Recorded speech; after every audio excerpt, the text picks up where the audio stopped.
Soviet airspace. 20 minutes to drop off. Commencing internal depressurization. Equipment check. Arm main parachute.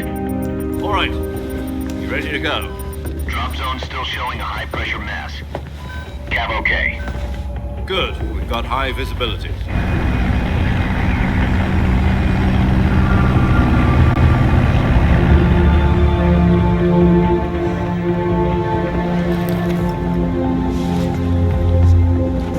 Put out that cigar.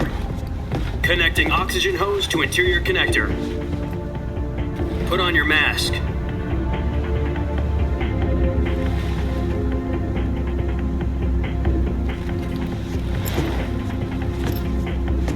Does this panty waste know what he's doing? Approaching release point. 10 minutes to drop off. Hey, are you deaf? He said put out the cigar and put on your mask.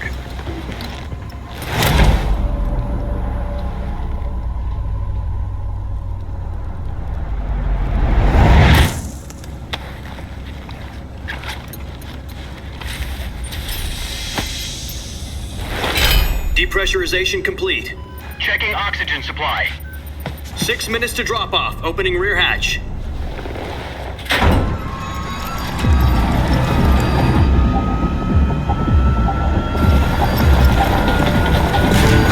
Sunrise.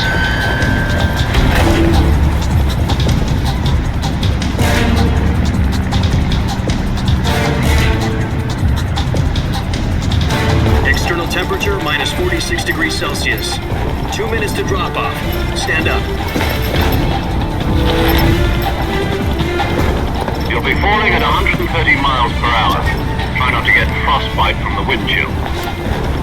1 minute to drop off. Move to the rear. Activate the yellow bottle. This is one for the history books. The world's first halo jump.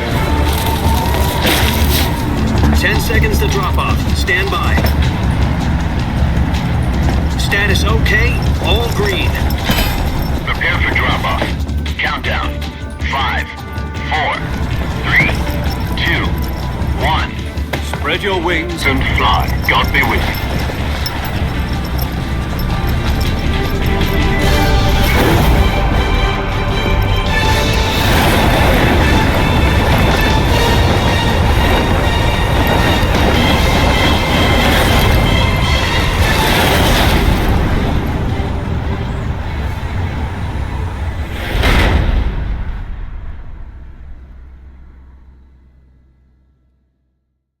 Jack, I've got some important news.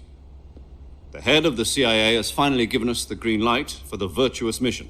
Virtual mission? No, the virtuous mission. The future of our Fox unit depends on it. If it succeeds, we'll be officially organized into a unit. Virtuous mission? Sounds like some kind of initiation ritual. Don't get cocky. This isn't a training op. Right. So what exactly is this wonderful mission? Well, about 2 years ago, a certain Soviet scientist requested asylum in the West through one of our moles. His name is Nikolai Stepanovich Sokolov. He's head of the OKB 754 Design Bureau, one of the Soviets' top-secret weapon research facilities, and the East's foremost expert on weapons development. Sokolov? Isn't he that famous rocket scientist? The very same. On April the 12th, 1961, the Soviets achieved the first manned spaceflight in history. The Earth was blue, but there was no God. Well spoken. The rocket that carried Yuri Gagarin into orbit was the A-1, known as the Vostok rocket. Sokolov is said to be the man most responsible for the multi-engine cluster used in that rocket. After Gagarin's flight, Sokolov left rocket development to become the head of the newly established Design Bureau. From a lowly technician to head of a design bureau, that's quite a success story, so why do you want to defect?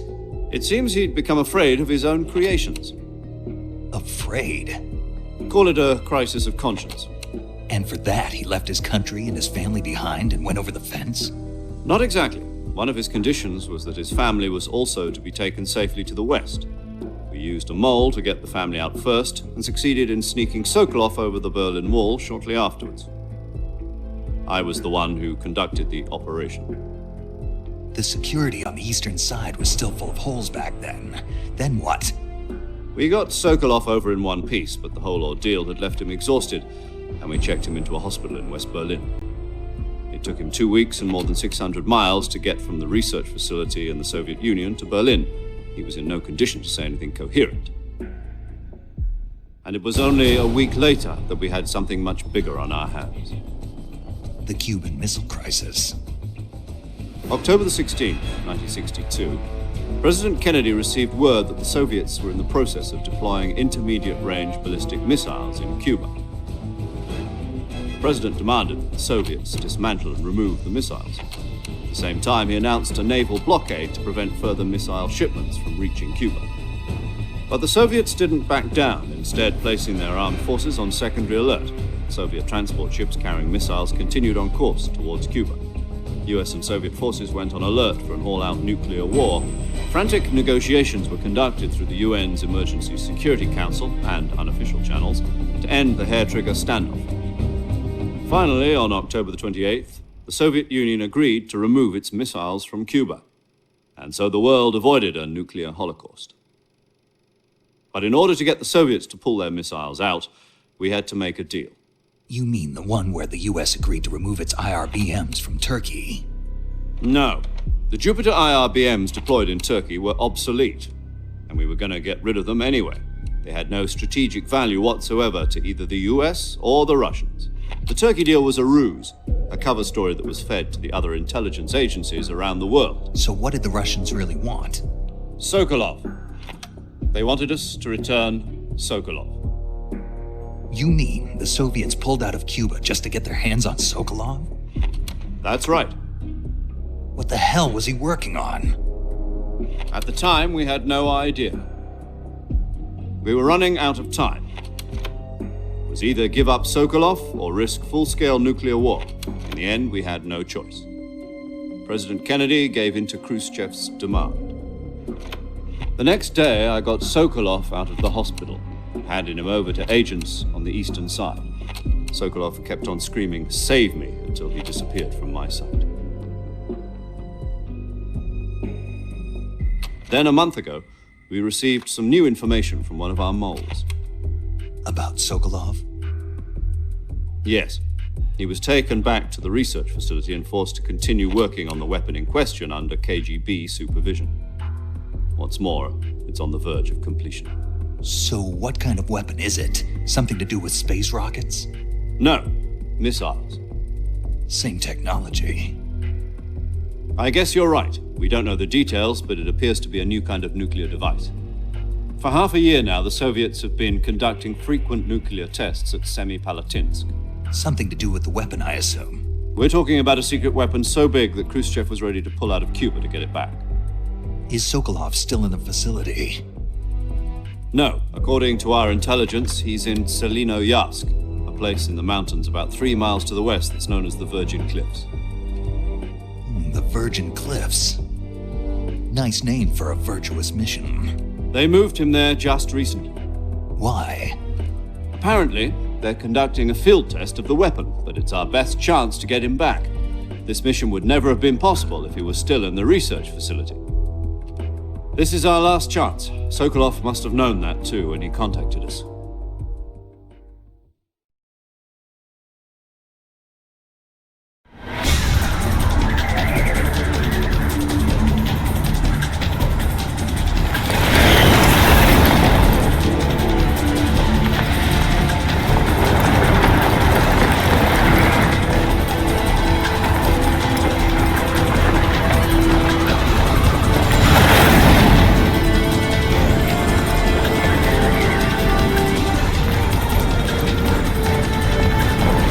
Listen up, Jack. Your mission is to infiltrate Selino-Yarsk in the Soviet mountains, ensure the safety of Sokolov, and bring him back to the West.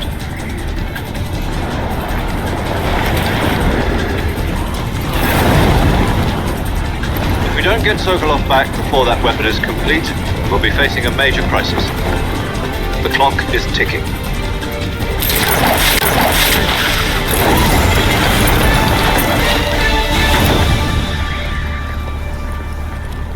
Once we've confirmed the rescue of Sokolov, stand by at the recovery point. A recovery balloon will be dropped at that point. Helium will be pumped into the balloon to inflate it. The process takes about 20 minutes. Once it's complete, the gunship's arm will latch onto the balloon and pull it up. The Fulton surface-to-air recovery system. I'm familiar with the theory. Take it easy. It's been combat proven. Do you think Sokolov is up to it? The shock will be less than during a parachute jump, and the arm can handle up to 500 pounds. So you're planning on going over the border in a single combat Talon? She's equipped with two 6-barrel 20mm Vulcan cannons, as well as two 40mm machine guns. Sounds like she could hold her own against a battalion of tanks. Even with the fuel in the reserve tank, we're facing a 4-hour time limit. If all goes well, it shouldn't take more than a few hours. Home in time for dinner. But if anything goes wrong, you'll be eating dinner, breakfast, and all the rest of your meals in the jungle.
Do you copy?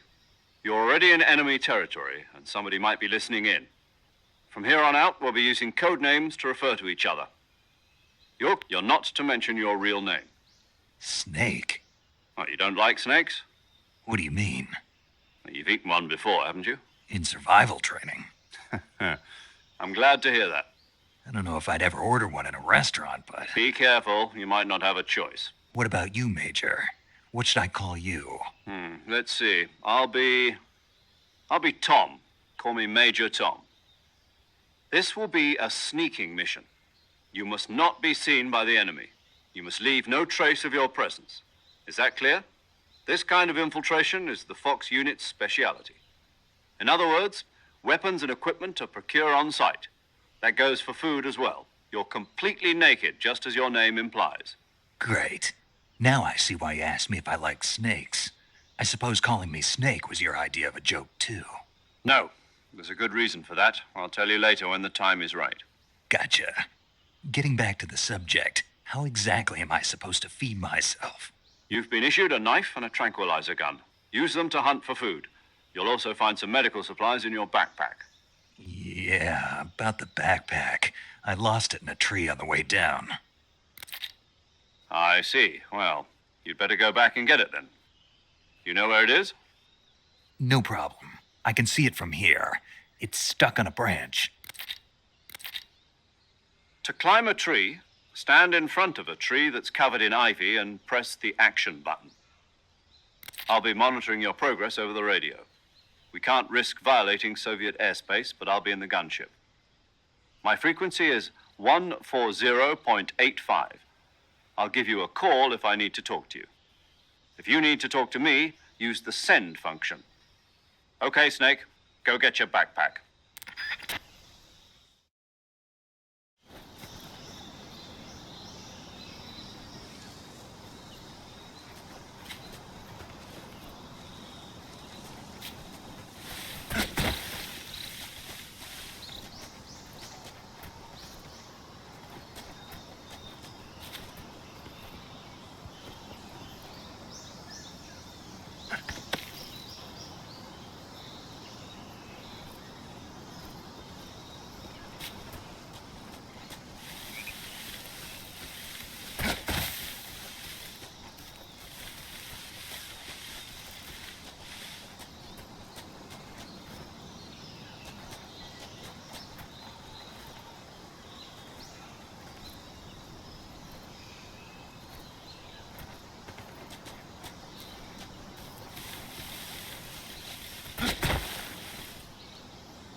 Snake, where do you think you're going?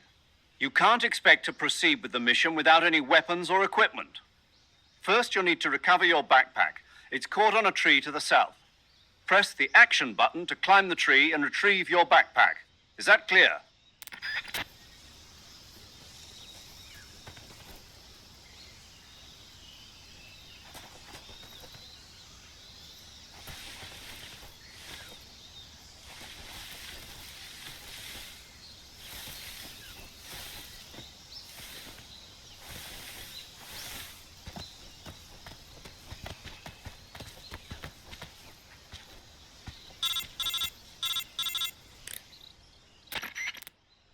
The backpack is on the branch pointing east on that tree, right? Walk along the branch and get it. Be careful not to fall. You should be able to grab your backpack if you hang from the branch by pressing the action button.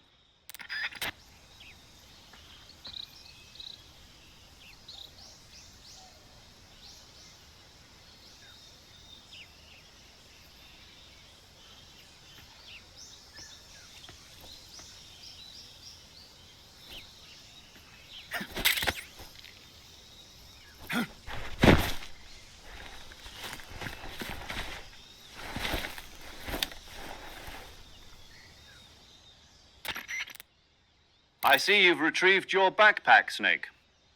To equip a weapon, it's necessary to take it out of your backpack. In the survival viewer, choose Weapon from the backpack. Your available weapons will be displayed in a list on the screen. From that list, choose the weapon you want to equip and press the Enter button. For other equipped items, just do the same thing from Item. Got it. Use the survival viewer backpack. Yep, that's right. Survival is fundamental to this mission. After you've been out in the field for a while, your stamina will start to drop. If your stamina gets too low, it'll affect your performance. You won't be able to shoot accurately, for example, and your wounds won't heal as smoothly. Keep an eye on your stamina so you don't run out. To recover lost stamina, you can hunt for local flora and fauna. You can use either your tranquilizer gun or your knife to hunt. My only weapon is a Mark 22 Hush Puppy tranquilizer gun? That's right. It's been fitted with its own suppressor. However, the suppressor will deteriorate every time you fire. Once its durability reaches 0, the noise suppression effect will be gone. So don't get too trigger happy with it. The suppressor's durability is shown in the icon. Any weapons and equipment beyond what you're carrying now, you'll have to find as you go. I have to find my own weapons and equipment? Whose crazy idea was this anyway? Solo covert actions are standard Fox operating procedure. You can't leave any traces of your presence. No weapons, equipment, footprints, sweat, or bodily waste. The same goes for bullets and cartridges, too. Your presence in enemy territory is already a violation of international conventions of warfare. There aren't supposed to be any American soldiers in Russia. It could spark an international incident. You can't let anyone see you. You can't let the enemy know you're there. This is a stealth mission. You're a ghost, Snake, in every sense of the word. And there'll be no rescue if you're captured. The military and U.S. government will deny any involvement in the affair. Then I'll just have to take care of myself, huh? I'm afraid so. You've been given a fake death pill for that purpose. SIS guidelines stipulate that soldiers on covert ops like this one be issued a potassium cyanide capsule. Tape it to your body so you can take it when you need to. How generous of you. Use it if you're taken prisoner by the enemy. It'll send you into a state of false death for a short time. Fooling them into thinking that I'm really dead. So, how do I come back to life? Just take the revival pill. You mean that thing they put in my tooth before the mission? That's the one. But be careful. If you remain in a state of false death for too long, nothing will be able to bring you back. Remember that. I'll keep it in mind. You said this was a solo mission, right? Right. I guess that means I can't count on any reinforcements. Correct. The mission rests entirely in your hands. A real one-man army. Relax. There's a support team ready to back you up over the radio. Who? I'll introduce them to you. This time, survival is of utmost importance. The first member of the support team will be in charge of monitoring your physical condition, acting as a medic, so to speak, as well as recording your mission data. She's a member of Fox as well, and she's here on the gunship with me. She? Hello, Snake. I'm paramedic. Nice to meet you. Paramedic. As in a medic who comes in by parachute. Aren't you going to tell me your real name? Are you going to tell me yours, Mr. Snake? My name, huh? It's John Doe. And they call you Jack for short. You're a regular Captain Nemo. A name means nothing on the battlefield. After a week, no one has a name. What's your name? Jane Doe. Very funny. I wasn't joking, but I'll tell you my name only if you manage to make it back alive. My frequency is 145.73. She's also in charge of recording your mission data. Whenever you want to save, send a message over the reserved save frequency, 140.96. So saving lets me record my mission data. That's right. It also records the state of your health. Good to know. There's one more person I want to introduce you to, Snake. Huh? Speaking of snakes, you remember the boss, don't you? A legendary soldier and your mentor. Actually, it was the boss that got the DCI's authorization in the first place. She's going to be serving as Fox's mission advisor. The boss is? She also helped me plan this mission. She and I were at SAS together. Jack, is that you? How many years has it been? Boss? That's right. It's me. Talk to me. Let me hear your voice. It's been 5 years, 72 days, and 18 hours. You've lost weight. You can tell just by the sound of my voice. Of course I can. I know all about you. Really? Well, I don't know anything about you. What's that supposed to mean? Why'd you disappear on me all of a sudden? I was on a top secret mission. You didn't need me anymore.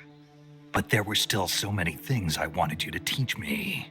No, I taught you everything you needed to know about fighting techniques. I taught you all I could. The rest you needed to learn on your own. Techniques, sure. But what about how to think like a soldier? How to think like a soldier? I can't teach you that. A soldier needs to be strong in spirit, body, and technique. And the only thing you can learn from someone else is technique. In fact, technique doesn't even matter. What's most important is spirit. Spirit and body are like two sides of a single coin. They're the same thing. I can't teach you how to think. You'll just have to figure it out for yourself. Listen to me, Jack. Just because soldiers are on the same side right now doesn't mean they always will be. Having personal feelings about your comrades is one of the worst sins you can commit. Politics determine who you face on the battlefield. And politics are a living thing. They change along with the times. Yesterday's good might be tomorrow's evil. Is that why you abandoned me? No, it had nothing to do with you. I already told you, Jack. I was on a top secret mission. A soldier has to follow whatever orders he's given. It's not his place to question why. But you're looking for a reason to fight. You're a natural-born fighter, but you're not quite a soldier. A soldier is a political tool, nothing more. That's doubly true if he's a career soldier. Right and wrong have no place in his mission. He has no enemies and no friends. Only the mission. You follow the orders you're given. That's what being a soldier is. I do whatever I have to get the job done. I don't think about politics. That's not the same thing. Sooner or later, your conscience is going to bother you. In the end, you have to choose whether you're going to live as a soldier or just another man with a gun. There's a saying in the Orient, loyalty to the end. Do you know what it means? Being patriotic. It means devoting yourself to your country. I follow the president and the top brass. I'm ready to die for them if necessary. The president and the top brass won't be there forever. Once their terms are up, others will take their place. I follow the will of the leader, no matter who's in charge. People aren't the ones who dictate the missions. Then who does? The times. People's values change over time, and so do the leaders of a country. So there's no such thing as an enemy in absolute terms. The enemies we fight are only enemies in relative terms, constantly changing with the times. As long as we have loyalty to the end, there's no point in believing in anything, even in those we love. And that's the way a soldier's supposed to think? The only thing we can believe in with absolute certainty is the mission, Jack. All right. But do me a favor. What is it? Call me Snake. Snake. Oh, right. Your code name is Snake. It suits you well. That's right. The legendary unit that the boss put together during World War II was a snake. The Cobra unit, a group of heroes that brought the war to an end and saved the world.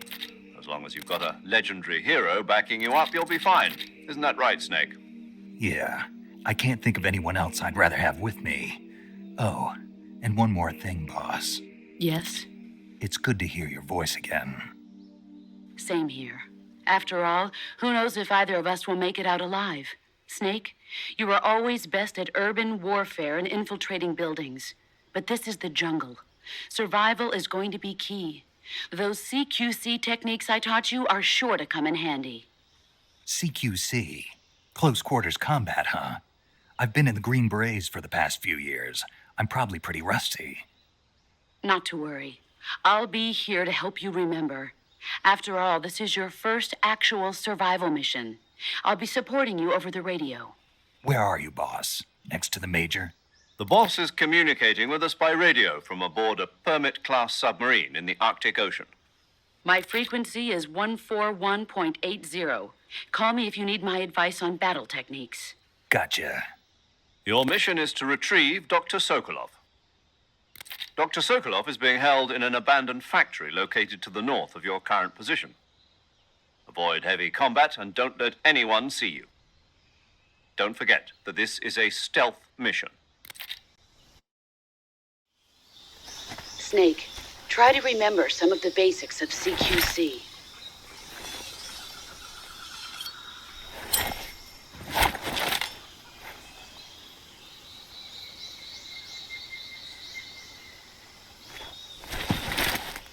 Commencing virtuous mission now.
Major, I've spotted 2 enemy soldiers. They're probably KGB troops sent to guard Sokolov. AK-47s and grenades.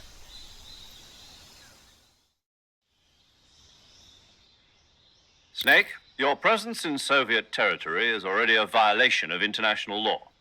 We can't let the Kremlin find out that the CIA and the American government are involved. Contact with the enemy is strictly prohibited. Don't engage them in battle either. This is a stealth mission. Got that? The Major is right. The point of this mission is to sneak through the jungle without being seen. The success of the mission depends on how well you use your...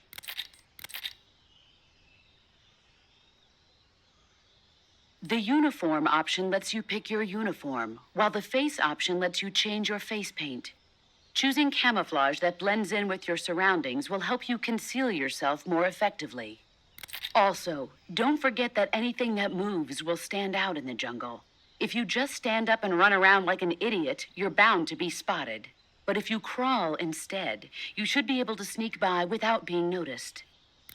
You can see how effective your camouflage is by looking at the camo index. The camo index shows how well your current camouflage blends in with the surrounding area. The higher the value, the harder you are to spot, and vice versa.